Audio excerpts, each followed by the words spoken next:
E uma coisa que eu acho, para mim particularmente, eu acho preocupante é nas universidades tá um ambiente que, assim, em tese, para mim, eu acho que a universidade é um ambiente que deveria, inclusive, estimular uma pluralidade de pensamento. Debate. Porque o debate, exatamente, é o debate que faz a gente avançar. Só que ele está limitando cada vez mais para que haja apenas um tipo de pensamento. Isso rechaçando palestras, fazendo boicotes para que determinada pessoa não possa falar na universidade. Isso eu acho extremamente prejudicial. E é uma coisa que vem lá de trás. Pô, eu fiz educação física. Olha, depois de um tempo que você vai perceber, esse é o problema, você não se liga. Na faculdade de Educação Física, me passaram para ler Escola de Frankfurt, Adorno, só esquerda, só. Eu lembro de uma disciplina que uma vez deram a prova, eu escrevi as coisas que eu mais pensava, era algo mais filosofia da educação física, era uma coisa mais subjetiva. De 0 a 10, tirei 2. Aí, teve uma outra que eu passei a me envolver um pouco mais, falei, eu tirei 2 e tal. E aí me falaram, não, lê isso aqui, lê aquilo ali.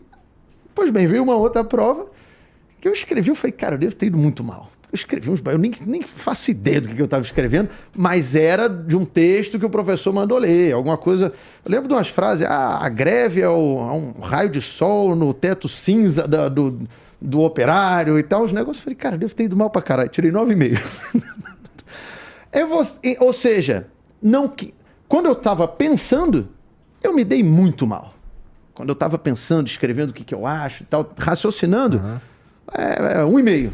Quando eu só reproduzi sem nem saber o que eu estava reproduzindo, 9,5.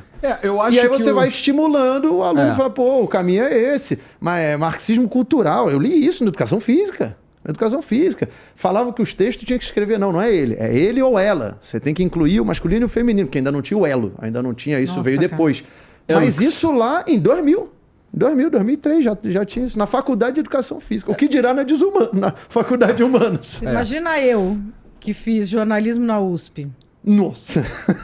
Eu acho que talvez o efeito mais perverso disso tudo, não o efeito, mas o objetivo mais perverso disso tudo, é o controle total da narrativa. Que é o que pode ser dito e por quem. Então, talvez, eu acho, tá? Assim, falando do que me atinge, ou que tem a ver com o meu trabalho mesmo, o que pode ser dito. O que tipo de assunto pode ser debatido? Quem pode debater esses assuntos? Então, quando todo esse patrulhamento, tudo isso que a gente falou ao longo do programa aqui, eu acho que o objetivo mais cruel e que talvez é o que as pessoas menos dão atenção é o controle total da narrativa. E isso, se você vive em um lugar, em um estado que existe apenas um tipo de pensamento que é aceito, fudeu. Porque a gente vai viver um clima de censura, a gente vai viver, na verdade, uma situação de censura, a gente vai viver uma situação de patrulhamento o tempo inteiro, até de falta de evolução intelectual mesmo. Sim. Porque, assim, se existem coisas que não podem ser debatidas, então a gente parou de pensar sobre aqueles assuntos ali. Então, até coisas que podem ser consideradas tabu ou proibidas, o aborto, por exemplo. Se a gente não conversa sobre isso, fudeu, porra. Se a gente empurra pra debaixo do tapete o racista, a gente ele vai continuar existindo, né? Ele vai continuar ali, cada vez mais, e se juntando com outros caras que foram empurrados pro mesmo lugar e tal. E quando eles atacarem, você não vai nem ver de onde veio, né?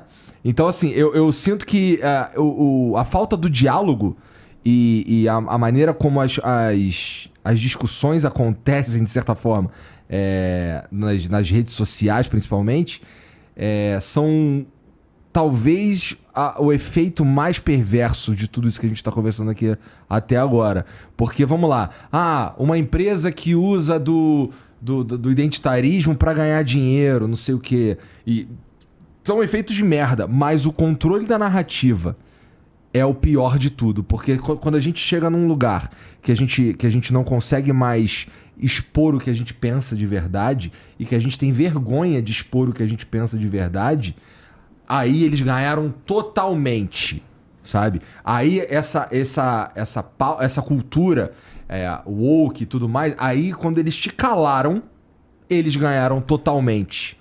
Isso já é um sinal que a liberdade de expressão está sob ameaça. A partir do momento que você tem receio de tornar o que você acha público com medo da retaliação que você vai sofrer. Exatamente. E assim, a existência desse medo, ela deveria ligar uma luz vermelha de atenção séria. Olha só o que... Cara, cuidado com isso aqui, hein? Mas, na verdade, ela liga uma outra luz. Ela liga uma luz verde de que tá tudo certo. Esse cara aqui, ele tem que ser calado mesmo. Esse cara... Só que você não sabe que isso vale pra você também, mano. É o cara, depois é você, vai morder caceta. a sua bunda. Vai morder a sua bunda. Sempre morde. Invariavelmente, ao longo da história da humanidade, morde a sua bunda.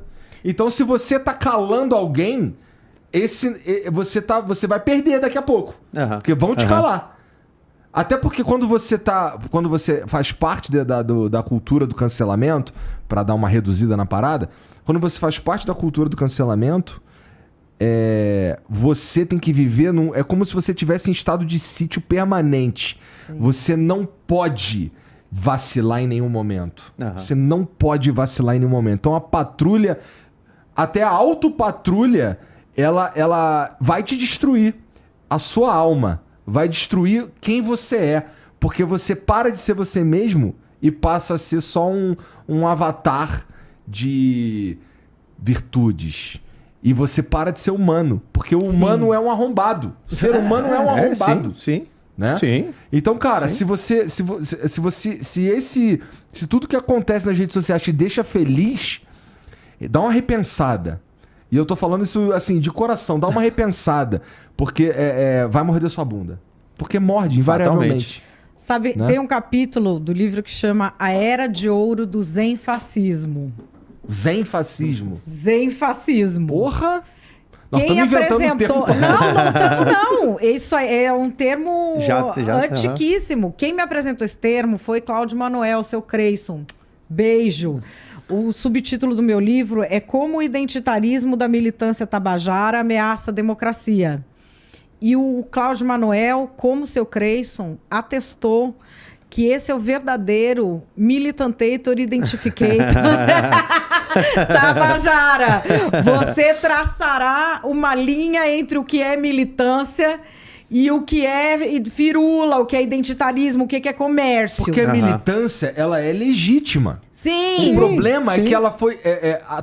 muitas ideias foram sequestradas por uma causa de mentira. Sim, né? Porque assim, isso que eles falam do zenfascismo, ele aprendeu esse termo com Nelson Motta. Aí eu fui atrás. O zenfascismo é o título de uma música dos Dead Kennedys. Os Dead Kennedys eram uns puta rebeldes, cara. Era pau, pau, pau, pau, pau. E eles têm uma música que, assim, era de um governador da Califórnia naquela época, que eles falavam assim, você nunca vai ser presidente porque você é um fascista, você quer impor meditação, impor o que você diz que é bom. Tipo, tem a música inteira, depois tem a música traduzida. Quem que é o cara que virou governador da Califórnia quando começa a explodir as mídias sociais? O mesmo cara. É esse pensamento que ele não conseguiu implementar naquela época. Que esse grupo político não consegue implementar naquela época. De controle das pessoas com essa capa moral. E assim, não precisa ir muito longe. A gente tem a Igreja Católica mesmo fez isso quanto tempo na história da humanidade? Sim. E é o que eu digo, é uma coisa de religião isso aí. Esses caras têm uma religião. Então a gente tem a pessoa agindo como fascista. Por que eles falavam fascismo? Porque a questão de você ver o seu grupo como intrinsecamente bom, o outro ruim, você precisa destruir o outro. E eles atuam. A gente tá vivendo assim, o triunfo do zenfascismo. O cara acha que porque ele tá falando coisa que parece de bom mocismo, ele pode tratorar o outro. E isso tá tendo eco dentro da sociedade. Zenfascismo é um bom termo. Zenfascismo é um bom termo. É bom e mesmo. é um termo antigo, gente. É um termo tradicional. É década de 70 isso. E aí, assim, a gente tá na era de ouro do zenfascismo. Porque antes, pro cara ser zenfascista, você tinha que organizar as pessoas, e isso e aquilo, e ter que Hoje é muito contar. mais fácil. Mano, hoje pela internet, você já silencia de... E tem gente que acha ok você sair censurando os outros. Coisa de regulamentação, muita gente me fala, não, essa regulamentação que a gente está fazendo aqui no Brasil, que é regulamentação por controle de conteúdo que pode ou não ser publicado, ela é eficiente? Depende pra quê. Se for pra calar pessoas, ela é. Quem decide o que pode ser dito ou não? O zenfascismo. Porque é isso que você tá falando, é o controle. Mas a gente dá pra um burocrata, talvez, a possibilidade de, ou pra um grupo de burocratas, de olhar pra um bagulho e falar, isso não pode. E chama de fake news e diz que não pode. Ou inventa. Porque sempre o que o outro diz vai ter a pior interpretação possível. E o do meu grupo era brincadeirinha. Não foi bem isso que ele disse. Então, assim, ou os dois foram bem isso... Desonestidade intelectual. É desonestidade intelectual. Sim. O tempo todo.